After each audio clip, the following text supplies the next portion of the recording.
Hello and welcome to the video. We're going to be discussing the Alter Ego Effect by Todd Herman. And before we get into the video, I have to tell you guys, I really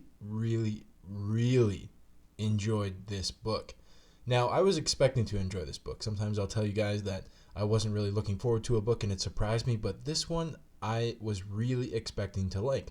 I like the premise of it. I like Todd Herman. I've watched some of his talks before, but this book really hit me in a way that it just became so interesting, this idea of this alter ego and how we can use that to help us really transform our lives. And I want to say before we start this video is essentially this book is going to be perfect for you if you want any sort of self-improvement, any sort of improvement in your career, improvement in your health, improvement in your relationships, anything that you're looking for.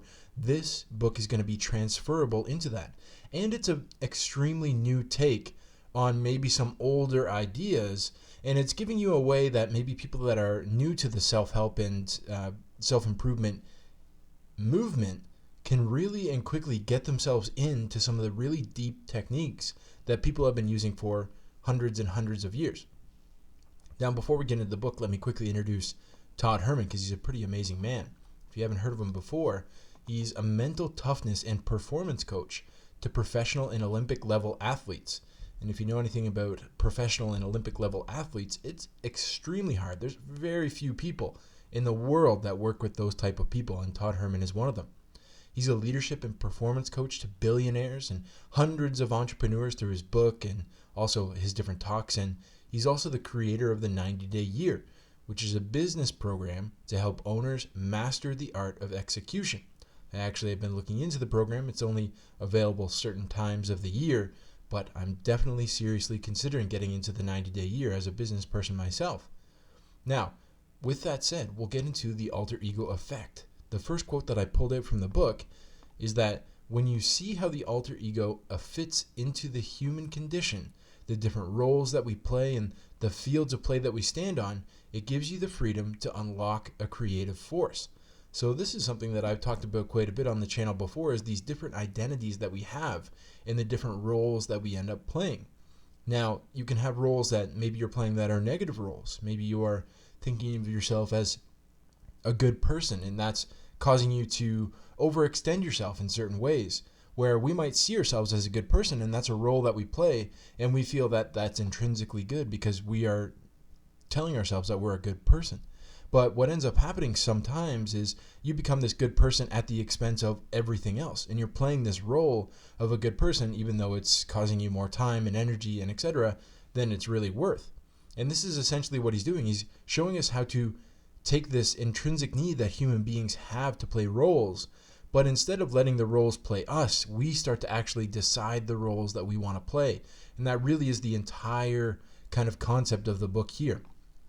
So when you see how an alter ego helps us battle the natural challenges we all face with greater optimism, it can unlock a more playful and empowering approach to overcoming fear. I really love that. Mel Robbins talks a lot about overcoming fear as well in her book, The 5-Second Rule, that we just did a video on. But this is just another way to overcome it, this alter ego. It helps us overcome these natural challenges and face this with greater optimism and unlocked more playful and empowering approach to overcoming fear. And when you see it's a natural part of being a human, that's essentially what I was just saying, that natural part. We want to play roles in our lives, just quite often we're not choosing the roles, and even if we are choosing them, we are choosing them without having a full and thoughtful meditation on what the roles we're playing are. Has been used by tens of thousands of people to achieve goals, both big or small, and the most real you could be. And is the most real you that you could be. It will unlock the capabilities you didn't know were there. The most real you could be. Very interesting. We'll talk about that in our next big point here. He continues on with this quote. He says, "Before I go any further, I need to make a quick disclaimer. Because I don't want to mislead you with that last paragraph. This isn't a motivation rah-rah book filled with cotton candy ideas plucked from other cotton candy self-help books that riddle the bookshelves and e-readers. This isn't a book with an easy button buried inside it. There is no treasure map to a pile of gold coins. And aren't all the real good books exactly like that? They give us a principle, but just because we have the principle doesn't mean it's going to be easy to apply it to our lives. And that's essentially what we're going to be learning here. This book is for real people doing hard things. This isn't a book to remove the challenges of life.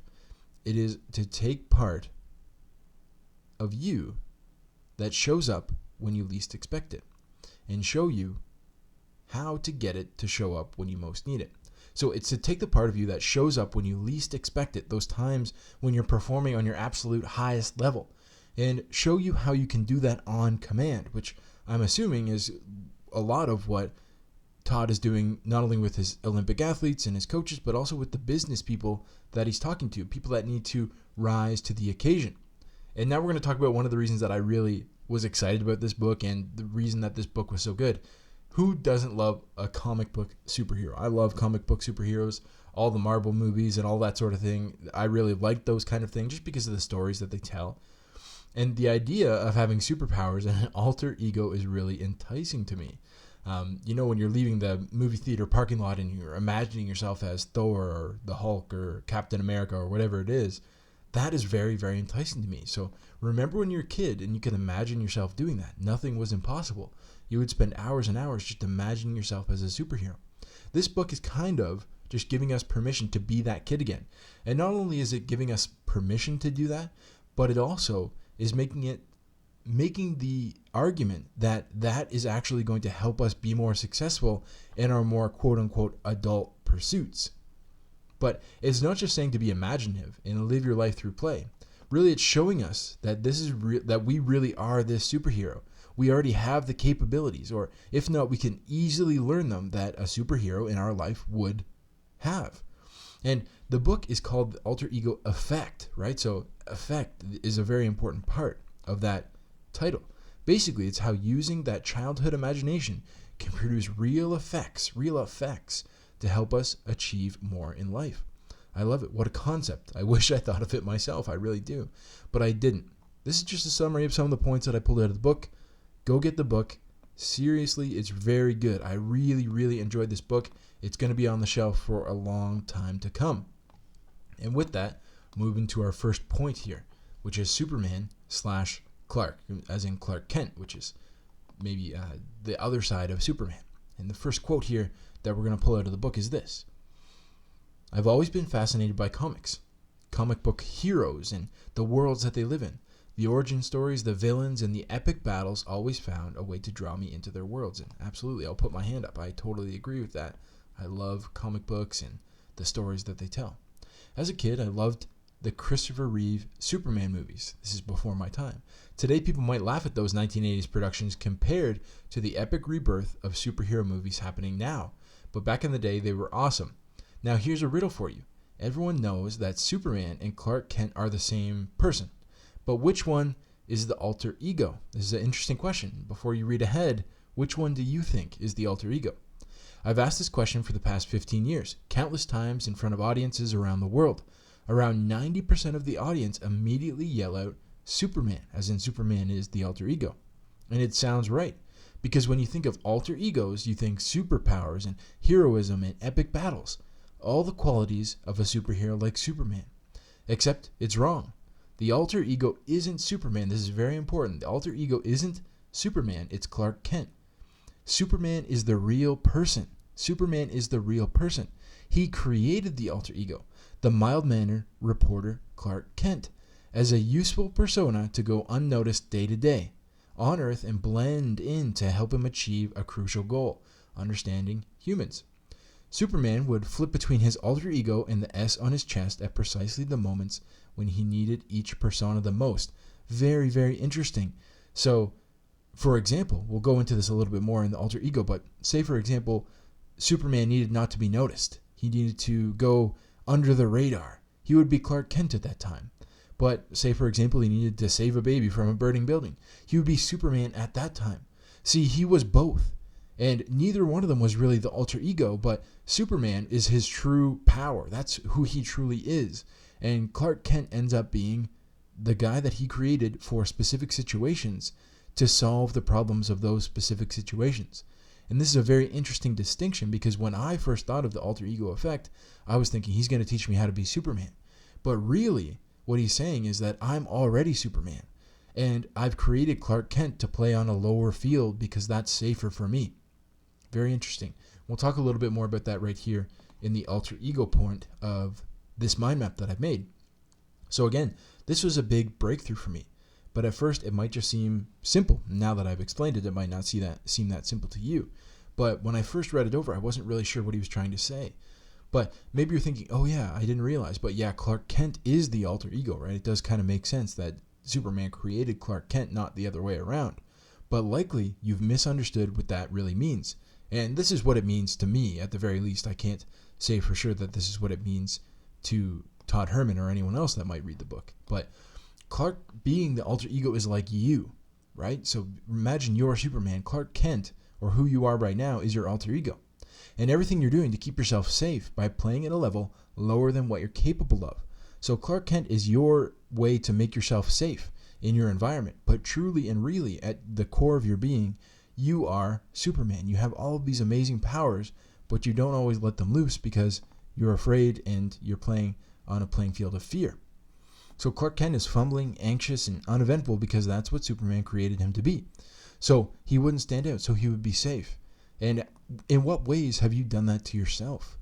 And if you think about it, there's probably more than a few ways. Maybe you haven't taken action on the ideas that you've had.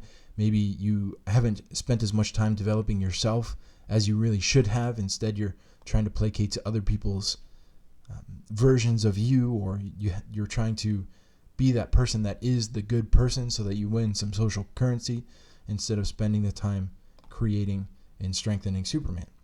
Are you really Clark Kent's character, right? Are you this character that you've really created that you're living your day-to-day life with? Or have you just spent so much time in that character that you forgot that you're really Superman? See, when we're kids, we understand that we are Superman, that we can do anything. But as we grow up, we create this Clark Kent, and he's useful in certain points of our lives because it is going to let us fit in with the crowd. It is going to make sure that we don't stand out too much and get picked off by whatever, the authorities would be, or etc. And that Clark Kent is really the alter ego. So you have to remember that the person that you're playing today is likely the alter ego, and you're not playing your true self. Here's a hint. You're Superman, and you've always been Superman. You've always been able to accomplish anything that you put your mind to. But sometimes that Clark Kent was useful, keeping you within society's norms. But not now. Now we need Superman, because now we're going to change your life. Something that I put in there at the end, but I think that Todd would probably agree with it. Now we'll continue on. We're going to go to our next point here. I think that in and of itself is probably a very mind-altering, a very shifting perspective for a lot of you. So if you need to go back and really meditate on it again, you are Superman. And what you've done to yourself is you've created this alter ego to help protect you from going outside of society's norms, because that's what we're trained to do from a very young age. But when you can reclaim your Superman, that's when you can start playing at your highest level.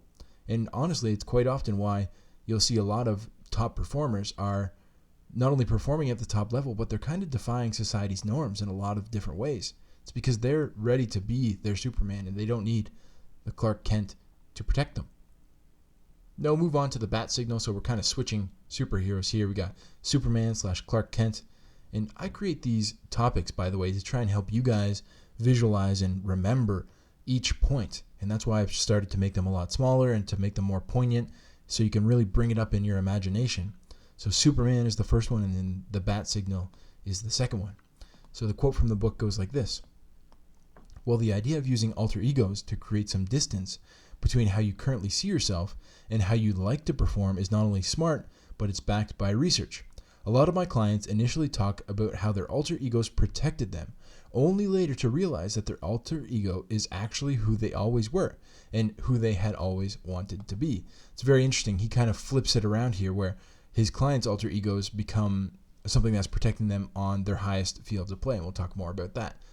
So this idea of creating distance between your identities is something that researchers are starting to validate. A recent University of Minnesota study of 4 and 6-year-old children found that to teach kids perseverance, parents should teach children to pretend to be like Batman or another favorite character, because it creates psychological distance. The very thing my clients like Ian talk about And what I've observed happens when people create alter egos. Very interesting. You should teach your kids. We'll talk about the study right now. The study split kids into 3 different groups. This is a lot like the marshmallow study, by the way, if you know what that is. The researchers put a toy in a locked glass box and gave the kids a ring of keys. The catch, none of the keys actually worked, so it's similar to this marshmallow experience. The researchers wanted to see how to improve the children's executive functioning skills, and were interested in seeing how long they would try to unlock the box and what they would try, all the different ways they would try in different combinations. To help the kids, the researchers gave them what they called strategies. One strategy was to pretend to be Batman.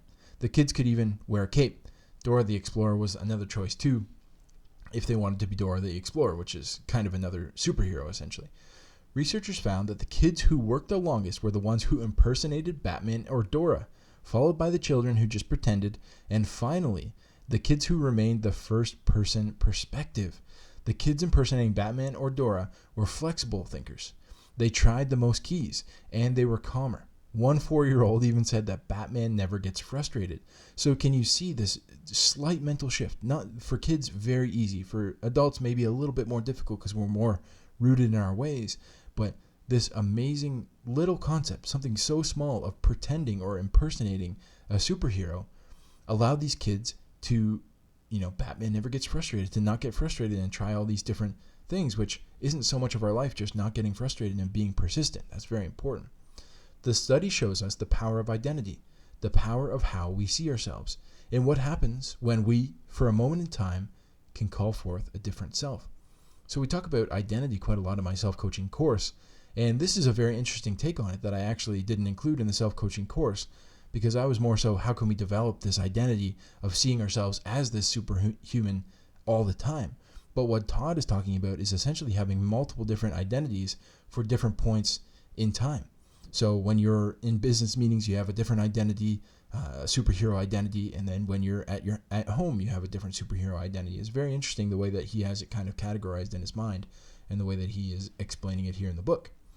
So let's talk about calling Batman, right? That's the bat signal. That's the reason that I have this called the bat signal. So how awesome is that study?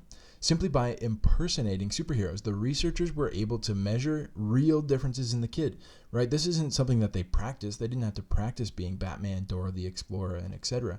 It just immediately happened. And as soon as they decided that they were going to impersonate that superhero, immediate changes happened. Quite amazing. You don't see that very often in studies. To me, this seems like to link well up with the marshmallow test, which has been demonstrated to have serious implications later in life. So I'll quickly explain a little bit about the marshmallow test if you don't know what it is. Essentially, they put a marshmallow on the table in front of the kid, and I'm sorry if this is a little bit wrong, but they put a marshmallow in front of a kid, and they say, the researcher leaves the room and says, if you wait until I come back 5 minutes later or whatever it is, I'll give you 2 marshmallows instead of the 1. And when they left the room, some of the kids would eat the marshmallow and some of the kids would wait for a second marshmallow. The kids that waited for the second marshmallow were measured much later in life to be much, much more successful simply because they could delay their gratification. It's a very interesting study that I think connects really well here. What if they gave the kids who didn't have that self-discipline to wait and they just ate that marshmallow right away? What if they gave them an alter ego? What if they said, pretend to be Batman while I'm gone?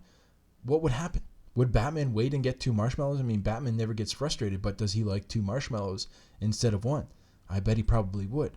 So this is an interesting little hack. If you don't naturally have this amazing self-discipline, I mean, for kids, it is amazing self-discipline to wait to have another marshmallow. But if you don't have this amazing self-discipline as an adult, what if you pretended that you were a superhero that did have amazing amounts of self-discipline? I bet that you would be able to cultivate a lot of persistence. What would cultivating this alter ego for these kids mean in the long term, right? So those kids that waited for the 2 marshmallows were much, much, much more successful than the ones who ate the marshmallow right away. And it's very interesting because also, what would this mean for you right now? It would immediately have effects on your life if you pretended that you had more persistence and continued on, or whatever you're struggling with right now. If you create this alter ego in your head, how much easier would it be for you to continually act on the ideas and the things that you want that alter ego to be good at? It seems like it would be a lot easier, and it would lead to quite a lot of potential success. So now we'll talk about this little point here that I've made, saying that Batman doesn't get frustrated. So seeing the study, the one kid said, the 4-year-old said, Batman never gets frustrated. I think that's a cool look into how we could use the alter ego effect in ourselves. That kid was using the alter ego effect and he didn't even realize. So when you get into a situation, think about how your inner superhero would respond instead of reacting the way that you normally would.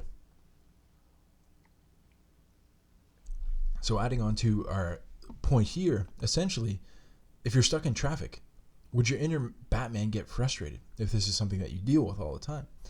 Or would he find a way to hone his skills? So it's kind of like, what would Batman do at a time like this? You can ask yourself that question. Do you have a big meeting coming up?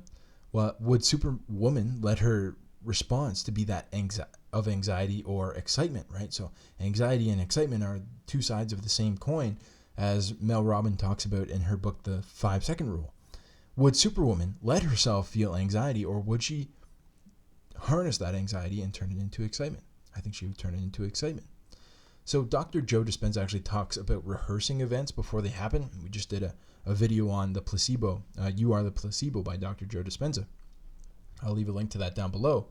But you essentially imagine the things in your life that you want to change going the way that you want them to go, which is essentially training your mind to succeed. And that's essentially what I'm talking about here when I'm saying, wouldn't marrying these two concepts be really powerful? Maybe even exponentially as powerful, because the mind really does link to photos. So say, for example, you want to get up and exercise. And Dr. Joe Dispenza would say you would imagine yourself getting up to exercise, and that would kind of be a meditation for you, and you would rehearse that over and over and over again until it just became a part of your being. But what if you imagined yourself as a superhero and got that superhero every day, got up and exercised? To me, I think that would make it even more sticky. It would make it easier for you to visualize yourself doing it, and then you could easily call back that superhero and get going on the exercise again. And the reason I think it would be so good is the same reason that I pick short words that I try to be a little bit funny with when it comes to these signals. Is the more I can make this stand out, the more you will remember the rest of this map. Right? So if you can easily recall the bat signal, you will be much easier to recall the entire map. So I try and pick words that will stick out in your mind. And I've been doing that more and more and more, and people have been really liking it. So it's not scientific at all, but I just made it up. It's definitely worth a try. So you can imagine yourself as the superhero in your situation. So again, with the exercise, how would they react? Would the superhero hit the snooze button multiple times? What would they think? Would they think, oh, I really don't want to exercise? Or would they think, I have to get up and exercise because this is who I am? And what emotions would they feel? Would they feel apathy towards exercise, or would they be raring to go? Would they be someone who is ready and willing to make the sacrifice of a little bit of exercise to help all of the people that they're looking to help? It's an interesting little exercise that you can try for yourself. And speaking of exercise, let's talk about motivation. It's a very interesting point that Todd makes in the book. He says, in other words, our emotions drive our actions. It's almost impossible for you to take an action towards something that you're indifferent to. So if you don't feel positive one way or another towards a certain action, you're not going to take any action at all. Beyond just taking action, the emotional resonance you feel towards what you want, towards why you're creating this alter ego, is also your motivation. The word motivation comes from the Latin word motivus, which means moving cause. Very interesting, right? Moving cause, right? You have to have a cause to make you move, and that's what motivation essentially is. He continues on, he says, as a mental strength coach, there's one thing I can't coach people on. That's motivation. I won't touch it. It's one of the few things that no one can coach. No one can coach or create it for you. It's the X factor. I can't make an athlete get up at 4 a.m. to run drills and win sprints. I can't make an entrepreneur want to start and grow a business or to stick with it when they hit the rough patches. I can't make someone want their goal bad enough that they're driven to overcome any and every obstacle, no matter how tough or high the cost. In his best-selling book, How We Decide, Jonah makes the case that rationality depends on emotion. Feeling, not intellect, drives motivation. Layer points out emotion and motivation share the same Latin root, movere, which means to move. The world is full of things, and it is our feeling that helps us choose among them. So it's very interesting. Again, the same thing pops up in You Are the Placebo by Dr. Joe Dispenza, where emotion is going to precede any actions that you take, because emotion is really what's motivating you to take an action. It's very interesting. He continues on, he says, you have to find that motivation within. And very often that motivation comes from feeling so emotionally connected to what we want that nothing else matters. It's the core purpose of our being. We have to go on this quest, and we have to enter our extraordinary world, no matter the cost, no matter the odds, and no matter the outcome. It's very interesting. Tony Robbins talks about creating that compelling future. And the stronger your compelling future, or the stronger your burning desire, as Napoleon Hill talks about, the easier it is to motivate yourself to do the actions in order to achieve it. So the point that I have here on motivation is from within. As Todd says, here the motivation that comes from external sources isn't really motivation. You can have a coach, but they're not going to get you to get up at 4 a.m. So videos, quotes, and coaches can all motivate you by giving you a speech, but what does it really accomplish? When it's you, 4 a.m. in the morning, and you have to get up by yourself, where is that speech? It certainly isn't going to help you whatsoever at that time of the day, trying to get yourself to wake up. Instead, we must find out moving cause, or our cause for moving, something that gives us so much emotion that it's going to drive our actions. So I call that your vision in my self-coaching course. And we talked about identity already, which is essentially the alter ego effect, really what we're getting at in the alter ego effect, and is literally the first thing we do. The vision is the first thing we do in the self-coaching course. By creating your compelling future is what we use to pull us through all the other stuff. Some of the habits, the identity, the values and beliefs, the environments, the capabilities, all of those things come only after we've decided on a compelling future, because that's what's going to be used literally like a magnet to pull us through all those other things. Attaching serious emotion to what you could accomplish if you really took responsibility for your life is great motivation. And I'll leave a link to the self-coaching course down below if you want to accomplish that compelling future to help you pull through all the other things that you want to accomplish with your life. The superhero story fits really well here as well. Every superhero has one main cause they are moving towards, almost all of them. And generally, an ideal they want to uphold, right? That's one way that you can craft a vision for yourself, that they want to bring to the world. And this is just one of the you have various types of vision that you can do. You don't necessarily have to have a cause. But think right now, what is your compelling future? What might be your compelling future?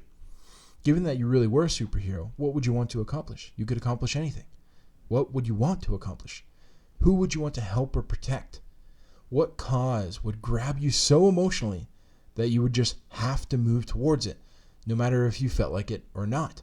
Those are some great questions to ask yourself when trying to create a vision, a compelling future for your life. Now, our next point is extraordinary or extraordinary. Todd says in the book that the extraordinary world is extraordinary because we tackle life head on. We challenge it, and we don't let distractions slow us down. Interesting. We'll continue on with the quote. He says that it allows you to suspend disbelief about your capabilities because you're taking an alter ego onto the field.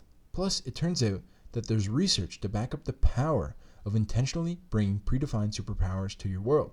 So this is essentially, you've decided on what you want to accomplish. You've got your vision, so you're motivated. Now, how do we get yourself to the point where you feel like you're up to the challenge that you've created for yourself? This is essentially what we're doing here in creating your alter ego, defining your powers. He continues on, he says, Martin Seligman and Christopher Peters are two of the world's most widely cited researchers of happiness and well-being. Over the period of a decade, they studied almost 100 cultures around the globe. The team tested 150,000 people to determine how people that were coping with adversity and the challenges of life operated. They found that the people who identified their core characteristics and superpowers and deliberately and intentionally focused on activating those superpowers were more resilient and fulfilled. Resiliency and fulfillment, two things that we're all chasing after when it comes to personal and professional development. So the first point here from this quote is really that you have to decide on your superpowers. Now, Batman, Superwoman, and Dora the Explorer are all perfect for their environments. If you throw Batman in Dora the Explorer's environment, he wouldn't be able to do much, and vice versa. And Superwoman might be good in Superwoman's environment, but she might be too powerful for Batman's environment and definitely for Dora the Explorer. You can see that each of these superheroes have specific superpowers that worked well in their environment. Very important.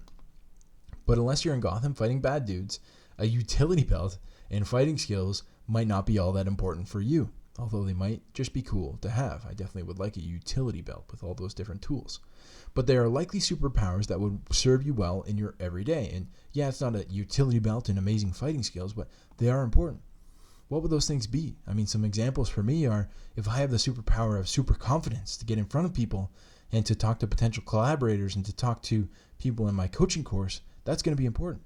If I have focus to be able to read these books and give you guys a detailed and to the point mind map, that's going to be important.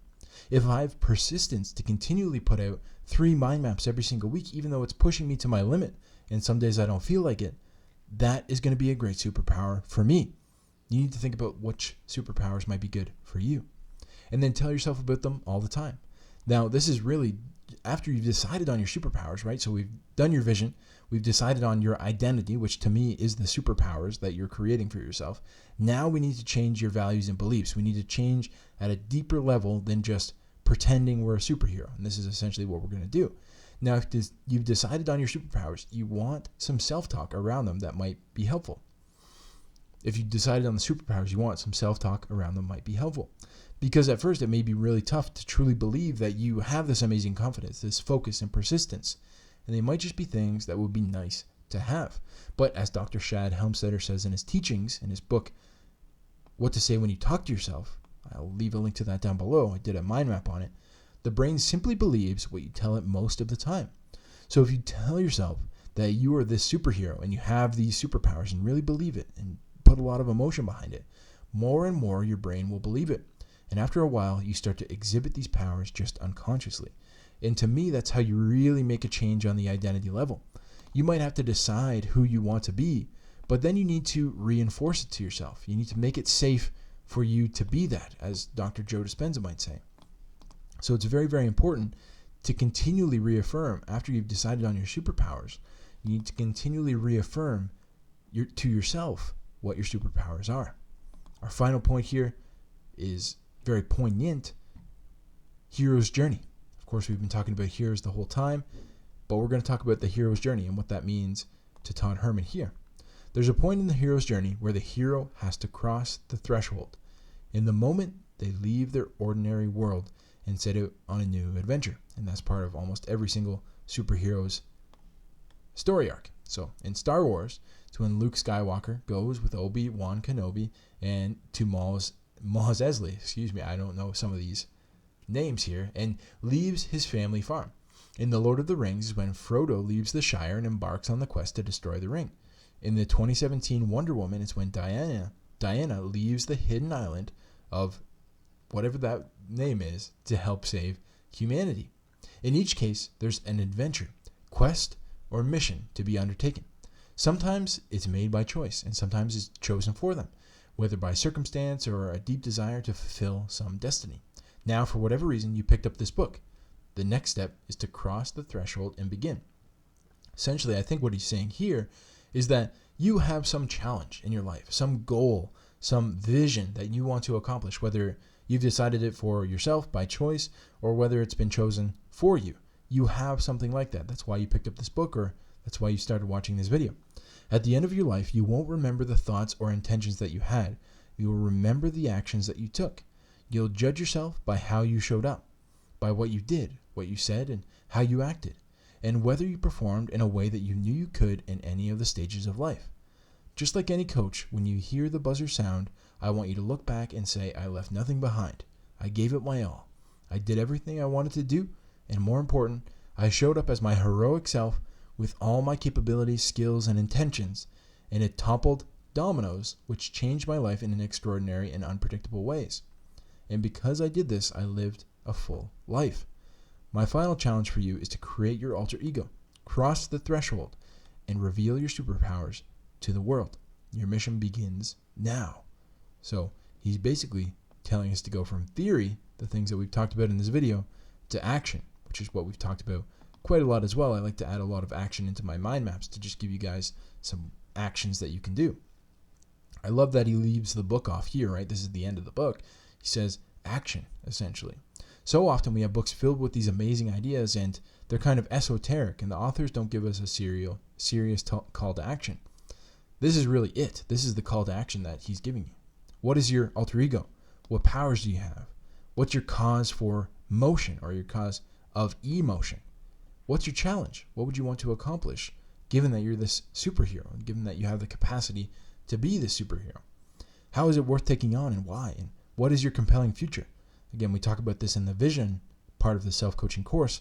I'll leave a link to that down below. And then finally, he says, reveal your powers. I love that. Let your powers come through in all the things that you do towards achieving that compelling future.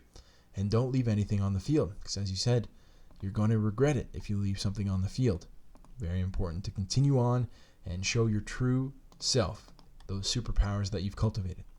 And I want to thank you for having the superpower of focus, because you've been with me all the way until the very end of the video. Now, I'll leave the links down below to the self-coaching course and also to some of the other videos mentioned. And I suggest that if you want to learn a little bit more about how you can use the alter ego effect and how you can really affect your life with it, that you check out some of those resources. Thanks again. I'll see you in the next video.